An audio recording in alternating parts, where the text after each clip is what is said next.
have arrived to Misvär the day before yesterday. We have had it 100% miserable weather-wise. This is not snow. I wouldn't call it exactly that. You know, it's really a lot wet. So this is what the landscape looks like.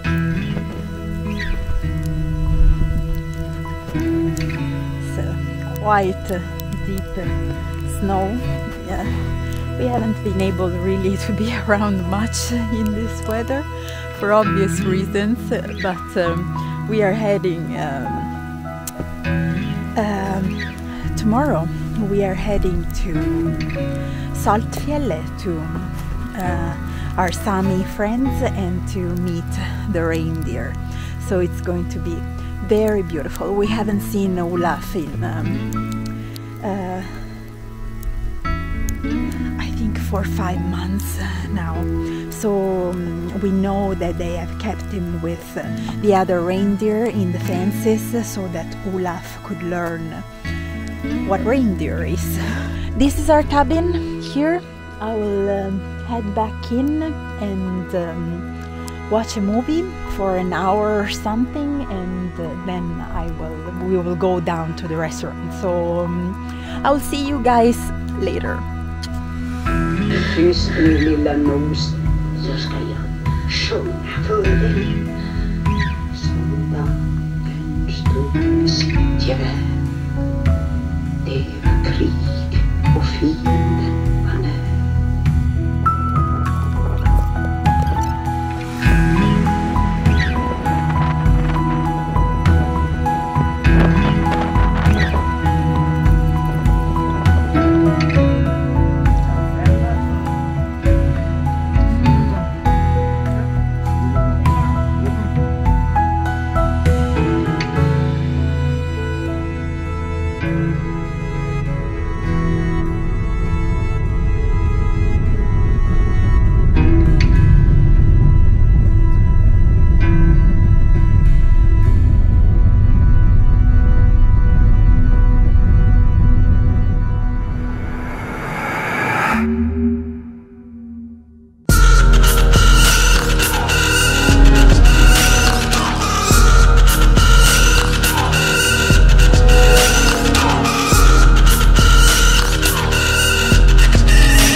From daily rage on social media to increasingly antagonistic politics and a crisis of anxiety and mental health, our world is dominated by expressions of unhappiness and frustration. We celebrate rants and takedowns, provocation and disdain, anger and aggression in general, offshoots of individualism. The Sami are indigenous to lands of northern Scandinavia, now carved up into Norway, Sweden, Finland and the Kola Peninsula in northwestern Russia.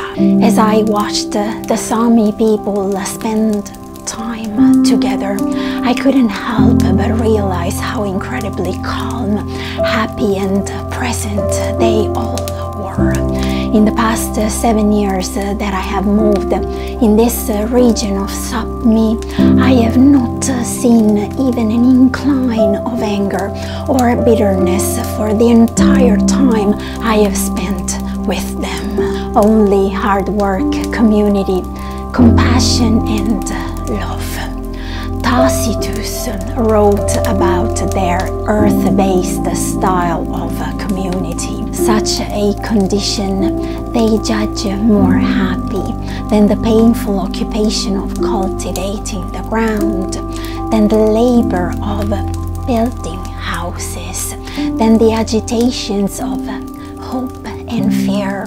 attending the defense of their own property or the seizing that of others. He marveled that the Sami seemed to want nothing else for their happiness, except for brief periods. The Sami never found themselves captured by monocrop agriculture, and all it brings: territoriality, centralized power, warfare.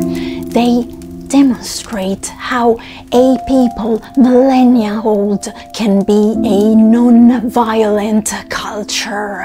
Why was this community, who lived in one of the harshest environments known to man, so incredibly happy? What can we learn from this now lost way of life? Respect yourself and those around you. It's important to have high self-esteem and encourage yourself and others to be positive. The wisdom and knowledge needed to survive in such harsh Arctic landscapes was passed down in a purely oral tradition. Hence the immense respect for the very concept of words and the person speaking them. This is Olaf. So you have one reindeer that is tamed and knows humans, you know, and then this reindeer is gonna tell the other ones that everything is all right, you know. So you can accept that they can accept us in the pack. So now we've been here for I think half an hour, 45 minutes, and in the beginning they were all far away from us. Instead, as you can see now, you know, they are literally all around us. So this means when you see this, so when you can tell that you are in a circle of reindeer, this means that the animals completely trust you. So they don't have any more type of fear or anything like that. So when they come that close and close you in a circle, so to speak. So these ones that we have in this fence today are the mums and the calves. So, and there is also a couple of bulls. So there is one in particular that is tamed as Olaf, and this is Olaf here, and his name is Engel. Oh, it's starting to snow, and so. But now they're shedding their antlers, so we are struggling in recognizing Engel. Really, this is Olaf again. Comes without any problem, really. I wanted to show you guys the reindeer fur because I know that many of you were wondering. You know, actually, it's really difficult to reach the skin. It's impossible, actually. So it is so thick that there is no way of doing that. But this is, look, it's amazing. It feels amazing. Olaf is always very interested in clothes. Aren't you, Olaf? Huh? Aren't you interested in clothes? Beautiful. Then we have a white reindeer here. Oh, Dolphin. Oh, Olaf. Is she your girlfriend? She's beautiful. What do you say? Olaf, don't say. Olaf, don't say. So, and it's precious. It's really, really precious. You know, now these animals are here because it's difficult to reach the food, so they get taken to the fences and they get fed when basically there is a nice level separating the top layer of snow from the soil, so from the ground. So, and it becomes difficult for the reindeer to eat. So. That is why they get taken in the fences. So they get fed by the Sami people. The reindeer in this fence belong to Per Ole, and it's just mothers and calves and a couple of bulls. So I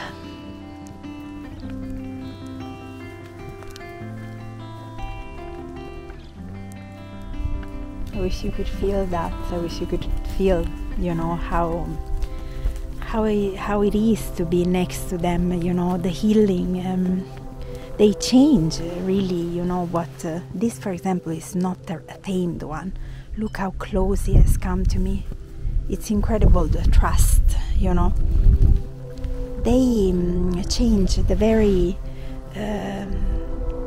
meaning, I would say, you know, what Olaf, stop eating me,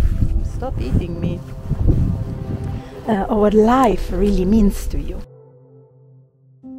You should tell your fellow humans that you love them. This ensured a deeper connection between families, in essence making everyone a part of one big communal family. Raw connection to the land and its ecosystem. For the Sami, being on the land is more than a retreat from settled life. It is a therapeutic experience that enables feelings of interdependence and collective autonomy.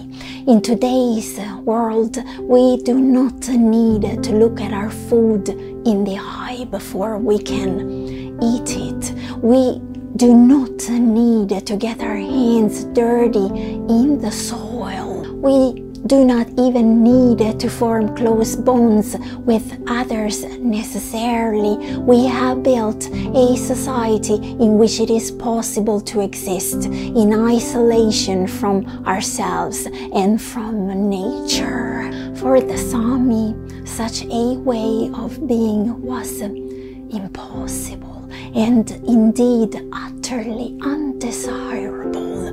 I don't think it's enough for us to simply see our environment and each other as being essential to our survival. I think we have to feel it. We have to know it. Being on the land is more than simply a retreat from the stresses and constraints of a settled life. As interpersonal borders come down, feelings of unity and interconnection lead to emotional benefits. How can the Sami, survivors of centuries of political and religious persecution, teach us to take the pain of the past, whatever our background, and make it something that doesn't cripple us?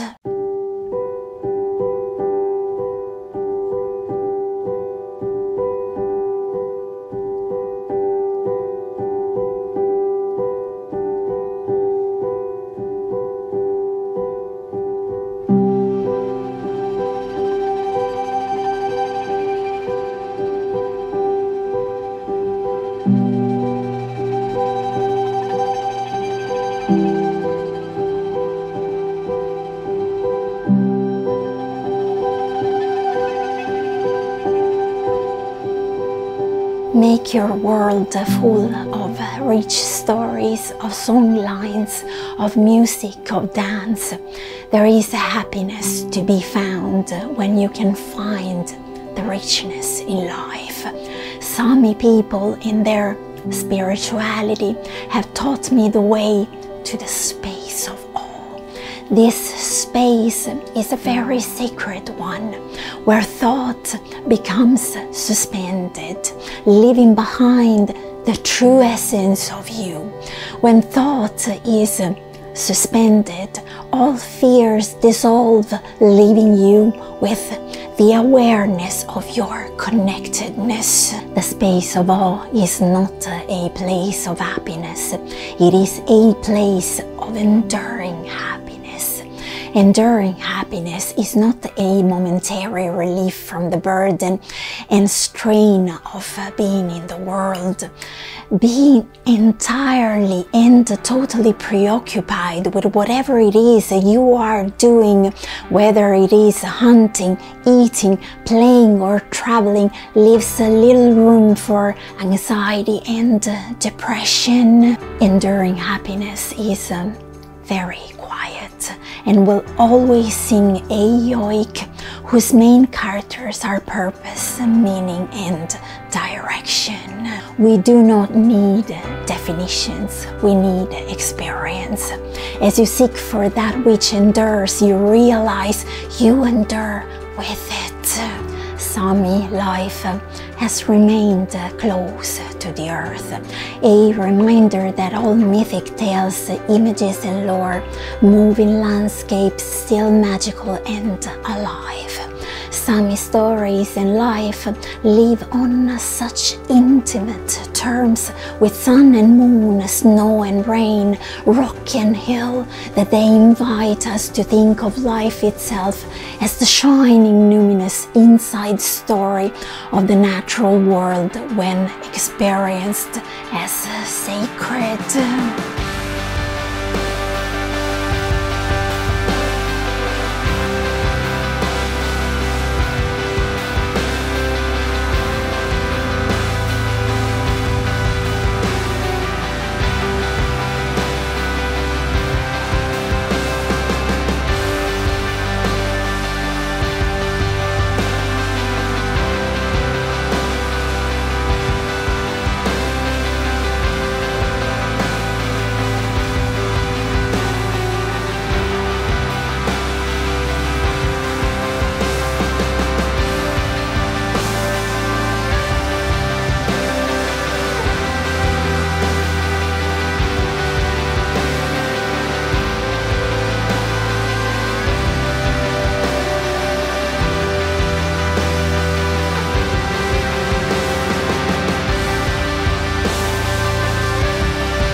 Kunne ha vært litt større skjerm.